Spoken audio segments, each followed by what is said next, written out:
What's going on, all you mentees? This is the Uncanny Omar. And Astonishing Melanie. And today we're doing something a little bit different. We are reviewing a single issue. Haven't done that in a while. It has been a while since we've done it. Today we're reviewing DC Mech #1.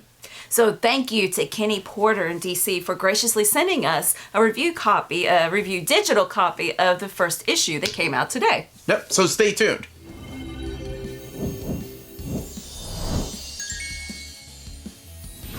And welcome back, everybody. So today we are going to be reviewing this copy of DC Mech #1.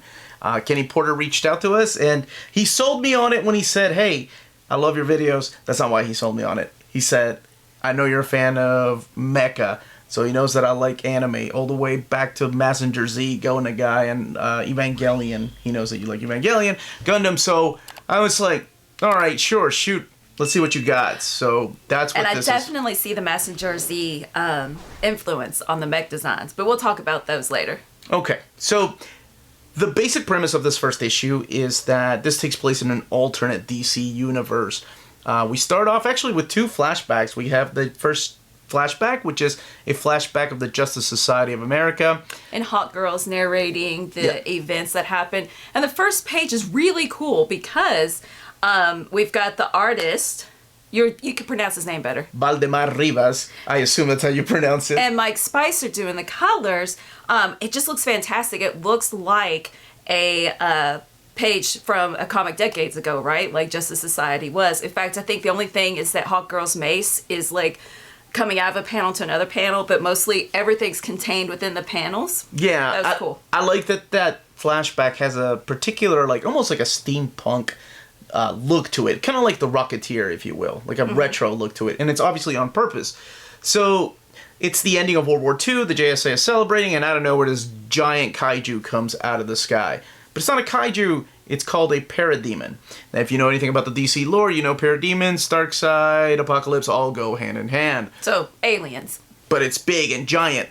And it surprised me because it kills off like most of the JSA members. Yeah. The spoiler review, by the way. Spoiler review, I forgot to mention that. Well, and that's like the second page. That's the second page, So. okay. So just in case. But we will talk about the And it whole is an issue. alternate reality. But yes, we are going to be talking about spoilers a little bit.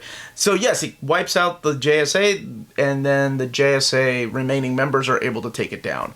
Then after this big battle, it's explained that the world's like, we don't need superheroes because they could barely defeat this one scout alien. Let's build giant mech. Let's do science. Let's do a science thing and build mech. So years later, that's just what the world's like. And we've got the Rogues Gallery. Flash's villains as with their mechs, and they're breaking into Star Labs. And so the Flash comes in his mech. So there's also another flashback with Krypton and New Genesis. And the sole survivor of these two worlds, so like I said, it's an alternate take on this, is Kal-El, who will be Superman. He's sent somewhere, which I assume you'll see by the end of this, where he shows up, and he is the last surviving member. Say. And it was pretty interesting that you mentioned this, that his mom, plays a big role. As it's flipped, that his father is not going through the plans, and I mean, they're talking to each other, but his mom's like passionate. It's like, he's got to survive. I'll fight for him, and I'll even stop time. And I'm like, goosebumps as a mom.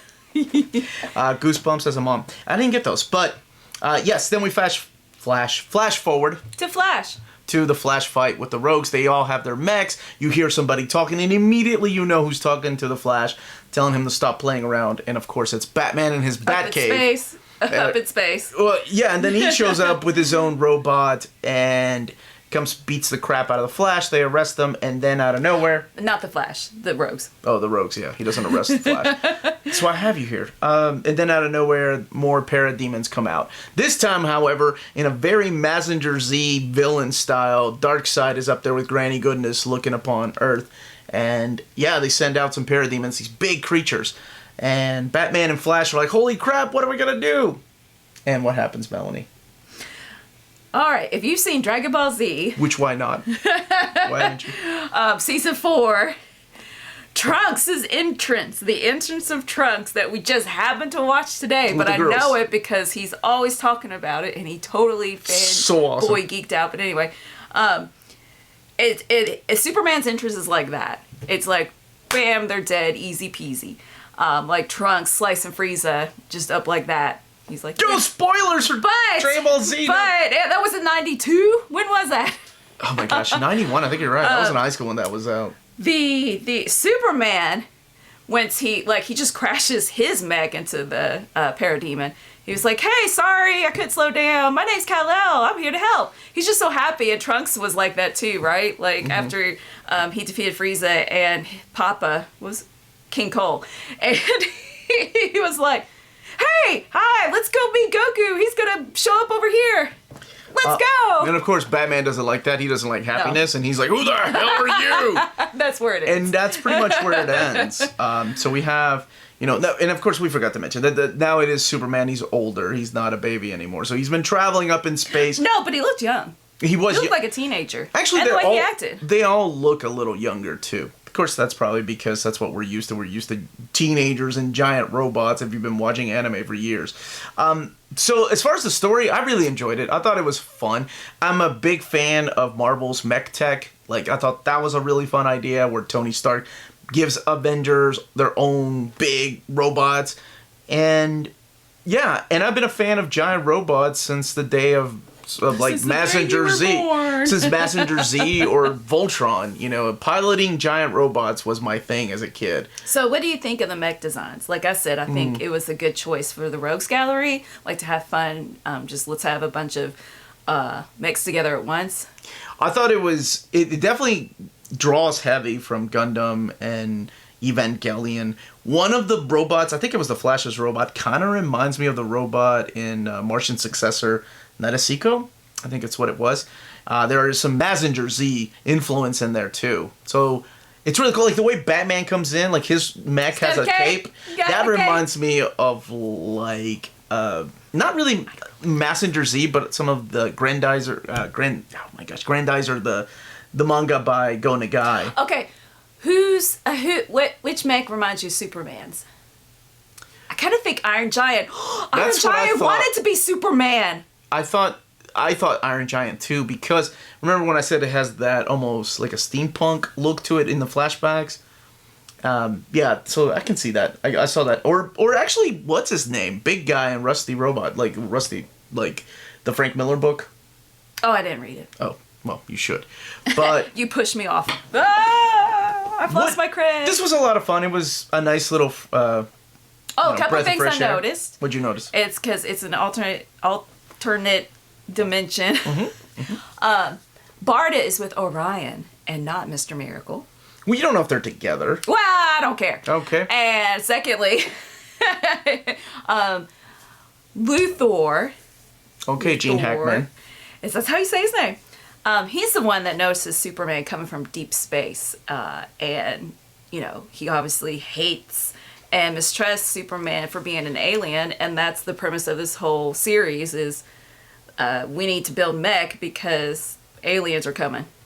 Yeah. So it's going to be interesting to see what role Luthor plays. Who? Luthor. What? Not Gene Hackman, I'm sorry.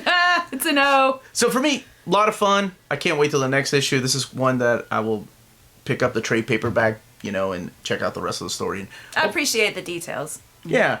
And also, obviously, if you're a fan of mechs, of anime, manga, this is for you. If you're a fan of alternate history, all the Elseworld tales we used to have from DC, this is for you. If you like DC Comics, this is for you. If you like DC Comics. What would you give this out of 10?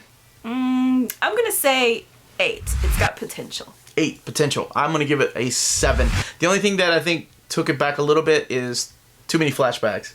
One flashback would have been good. The Superman flashback would have been enough. Maybe I could have just seen a newspaper somewhere that said, aliens attacked after World War II. But you gotta feel it wouldn't be as powerful. You wouldn't see the half of the Justice Society get killed. Okay, if Hawkgirl, like Dr. Fate's helmet go pew. If old Hawkgirl shows up in an old robot, that's gonna be badass. I may take back an old robot. I'll wait until the entire series is out. Everybody go and check it out. If this interests you, thank you so much again to Kenny and the folks at DC for sending us a copy. Melanie. And as always, stay minty. Bye, everybody.